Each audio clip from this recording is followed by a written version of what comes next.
Islam mereka hanya di kulit, dan agama ini hanya dipakai sebagai tameng untuk mencapai kekuasaan, kedudukan, pangkat dan lain sebagainya. Jangan mau kita diadu domba antara ulama dan para habaib. Jangan mau kita diadu domba. Nggak usah terpengaruh.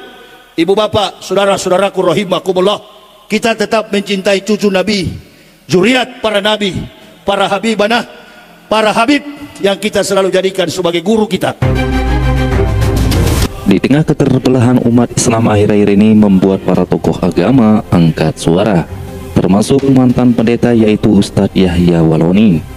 Di depan Roma Irama dan Ki Haji Sukron Makmun, Ustadz Yahya Waloni mengingatkan jamaah untuk tetap bersatu, tidak mudah diadu domba.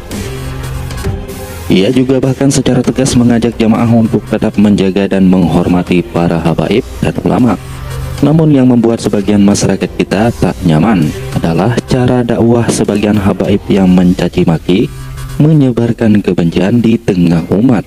Jadi zaman sekarang ini, saudara, kalau sekarang orang bertanya, Habib, ini ada Habib mah Habib nggak akur, ini ada Kiai mah Kiai nggak akur, ini Habib mah Kiai nggak akur, yang mana mesti kita ikuti? Begitu kan? Betul. Jawabnya singkat, ikuti yang benar, selesai. Habib benar, ikuti. Habib tidak benar, jangan ikuti. Kiai benar, ikuti. Kiai tidak benar, tinggal. Jadi kalau ada Habib sama Habib nggak akur, kita lihat yang benar yang mana, yang ada di jalan hak yang mana, saudara. Begitu Anda tahu ini benar, ini jalan hak, bela dia. Bukan karena Habibnya, tapi karena dia ada di jalan yang benar. Kira-kira jelas gak? Gak ngerti agama, sok ngomong agama, pala lu bomenyan. Kacau tidak? Kacau tidak? Nggak tahu nasab, mau bicara nasab, unyil. Ngaji nggak pernah bicara nasab. Fakta menunjukkan nasab Mbak Alwi tidak terbukti. Parno. Ada yang begini? Ada gak? Nggak ngerti apa-apa sok bicara, saudara. Kalau mau bicara, saudara, harus ada ilmunya. Islam banyak sekali tantangan hari-hari ini, baik tantangan secara internal maupun dalam eksternal kita. Dan saya juga tidak sangka kalau mau diundang untuk berbicara. Saya tidak sangka, ibu bapak. Saya hanya diundang Pak Haji Roma memberitahukan Ustadz datang tanggal 28. Saya malu-malu juga, takut-takut juga, banyak ulama-ulama besar. Kalau UAS yang diundang memang cakrawala, kemampuan intelektualitas akademik Islamnya kuat. Tapi saya ini kan orang bukan dari latar belakang Islam, saya orang Manado. Makanya saya katakan statementnya Gilbert Lumoindong itu, ibu bapak mesti tahu, Gilbert Lumoindong itu bukan pendeta yang berpendidikan teologi. Karena beliau itu adalah dari gereja Anabaptis. Pendeta-pendeta kaliber itu ada di Protestan dan Katolik. Nah, itu orang-orang yang memang berkompeten. Dan apa yang dia sampaikan itu tadi ditanya oleh seorang bapak, apakah dia tidak tahu atau sengaja, Ustadz? Dua-dua. Dia sengaja dan juga tidak tahu. Saya sampai ditangkap kemarin oleh Mabes Polri karena saya mengatakan kitab Kristen itu palsu. Kenapa saya katakan palsu? Karena saya punya biodata lengkap, data tentang kitab-kitab itu. Setiap tahunnya berubah-ubah. Dan saya buktikan di hadapan hakim, hakim ketok palu bebaskan saya. Para pendeta yang 21 pendeta yang bersaksi ditanya oleh hakim yang mulia Wahyu Imam Santoso, siapa yang ahli di antara kalian? Terdakwa atau saksi ahli? Saya bilang saya yang mempendetakan mereka dulu, yang mulia. Guru dipendetakan. Aneh, tapi saya ditangkap bukan karena teroris, Pak Dopiri. Saya tidak setuju. Tindakan-tindakan teroris itu adalah tindakan politik pengecut. Kalau berani jangan pakai pengawal. Saya keliling Indonesia, nggak pernah naik pesawat. Saya pakai mobil keliling Indonesia bersama anak istri. Di mana-mana kami dicegat, mobil kami dibakar di Manado. Kami tidak pernah lapor kepada jamaah. Itulah resiko berdakwah. orang yang menghancurkan kami, yang membakar mobil kami, alhamdulillah satu keluarga masuk Islam. Maka lihatlah persentase umat Islam di Manado tahun 2024 62%. Dulu cuma 0,18%. Jadi yang diislamkan kafir, jangan islamkan orang yang sudah Islam. Nah, ini yang terjadi. Jangan mau kita diadu domba antara ulama dan para habaib. Jangan mau kita diadu domba. Tidak usah terpengaruh. Ibu bapak, saudara-saudaraku rahimakumullah, kita tetap mencintai cucu Nabi, zuriat para nabi, para habibanah, para habib yang kita selalu jadikan sebagai guru kita. Begitu juga kiai-kiai dari keturunan Wali Songo. Kita jaga persatuan ini agar Islam semakin kuat di Indonesia. Inilah dakwah kami, inilah tujuan kami berdakwah, dan kami akan terus menjaga umat ini agar tidak dimurtadkan, didangkalkan akidah mereka. Saya hanya satu mau katakan, kalau Islam ini kuat, insya Allah negara ini akan kuat. Tapi kalau Islam ini lemah, negara ini pasti akan hancur tanpa kita berbuat apa-apa. Atau kita berdakwah sekalipun, kalau di atas kita ini, para pejabat-pejabat kita ini, golongan mereka ini baru terbongkar. Kebanyakan dari mereka adalah orang-orang yang tidak disiplin atas ilmu keislaman. Islam mereka hanya di kulit, dan agama ini hanya dipakai sebagai tameng untuk mencapai kekuasaan, kedudukan, pangkat, dan lain sebagainya. Oleh dan sebab itu, kepada ulama-ulama muda, kepada ustadz-ustadz para kiai, kita harus lebih berani menegakkan Islam ini.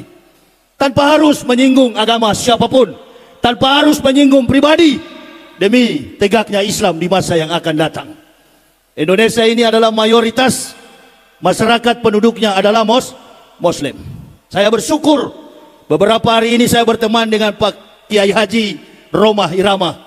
Setelah bertemu dalam podcast, beliau mengundang saya beberapa event dan mengajak saya untuk bersama-sama untuk berdakwah. Ibu bapak bayangkan, saya 18 tahun tinggal di Jakarta. Saya lama di Papua. Saya pernah jadi ketua sekolah tinggi teologi yang ada di Papua.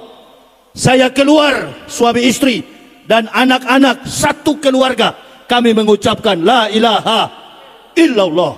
Masuk Islam bukan karena mau kawin, masuk Islam karena belajar tentang kebenaran ajaran Islam. Kami keluar 2006, 11 Oktober tahun 2006 kami keluar, dan kemudian kami tinggal di kota wisata Cibubur. 18 tahun itu saya nggak pernah berteman dengan siapapun. Banyak yang mengajak saya berteman, dan saya katakan, saya masuk Islam, saya bukan NU, saya bukan Muhammadiyah, saya bukan Naqsabandiyah, saya bukan Al-Wasliyah. Orang kunut, saya ikut kunut. Orang tidak kunut, saya juga tidak kunut. Saya tidak pernah membackup diri dalam organisasi Islam manapun. Tapi selama 18 tahun, podcast yang kemarin saya diundang oleh Pak Haji Roma Irama, saya langsung tersentuh. Allah Subhanahu wa Ta'ala, kemarin sebelum saya berjumpa dengan beliau, ibu bapak boleh tanya Masjid Al-Mubashirin yang ada di Jakarta Utara, Tanjung Priuk. Kebetulan saya yang khutbah Idul Fitri.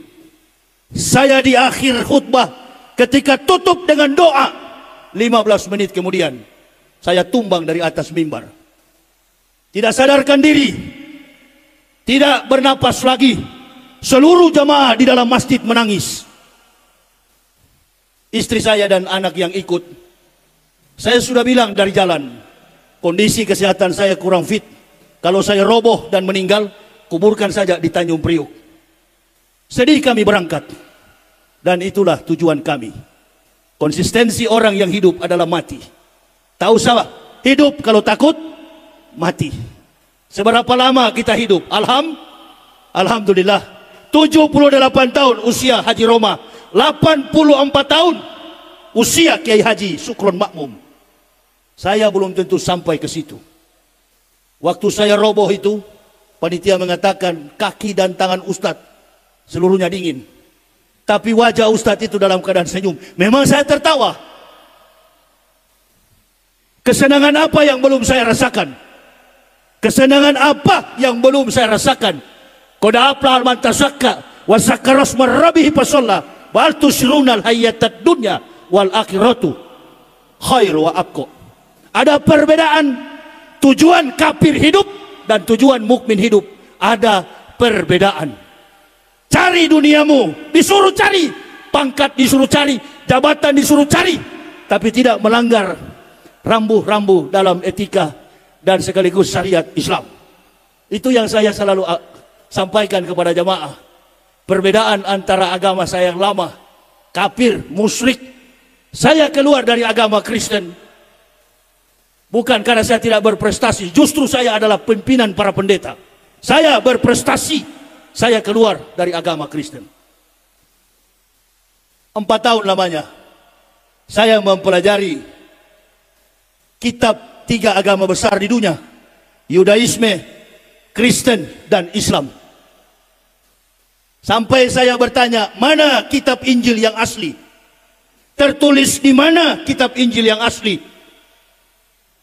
Orang Yahudi mengatakan kitab Injil yang asli disimpan ke dalam gua di bawah dasar laut mati. Bagaimana mungkin kitab disimpan di dasar laut mati? Siapa yang bisa menyelam di dasar laut mati? Kadar garamnya tinggi. Dan saya katakan kepada dosen pembimbing saya, kita pulang ke Indonesia. Jangankan kita berdua, sedangkan Nabi dan Tuhan Yahudi tipu, apalagi cuma kita. Di mana kitab Injil yang sebenarnya? Kitab Injil yang sebenarnya itu adalah Quran. Quran adalah kesempurnaan dari semua kitab para nabi. Antum cari tentang Musa, ada di Quran. Antum cari tentang Ibrahim, ada di Quran. Semua rangkaian kitab para nabi tersurat dalam kitabullah Al-Quran Nur Karim. Qul ya ayyuhal kitabi ta'alau ila kalimatin. Maka kembalilah hai ahli kitab kepada kalimat yang sama dengan kami. Saya kembali kepada Islam. Alhamdulillah. Hidup dan mati kami Pak Kiai, suami istri masih tetap utuh. Anak-anak saya sudah selesai pendidikan S1. Bahkan yang paling bungsu dia masih kuliah. Ada juga yang masih di pesantren Al-Muhajirin Purwakarta. Sekolahkan mereka dalam kompetensi apapun. Tapi saya pribadi selalu berdakwah dan mengingatkan kepada jamaah, bersatulah.